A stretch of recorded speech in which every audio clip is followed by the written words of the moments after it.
குமரி நிலம் நமக்கு வந்துட்டு வேணும். அதற்கான ஆய்வுகள் நடத்தப்படணும். அதனுடைய தேவைய நம்ம தொடர்ச்சியா சொல்லிக்கிட்டே இருக்கோம். ஏன்னா, இப்போ கற்கால மனிதர்கள் வந்துட்டு ஆற்றங்கரை நாகரிகம் கிடையாது. அவங்களுக்கு வந்து கடற்கரை நாகரிகம். கற்கால மனிதர்களுக்கு. எனக்கு இப்ப கடற்கரை ஓரமா தான் வருவாங்க. அப்ப நெடுஞ்சாலைலாம் கிடையாது. எல்லா இடமும் காடு தான்.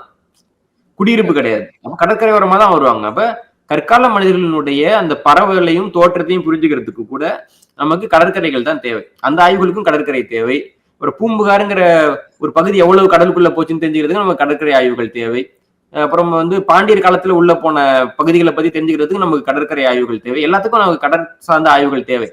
ஆனா இவங்க வந்து அந்த ஆய்வுகளை பண்றதுக்கு தயாரா இல்ல.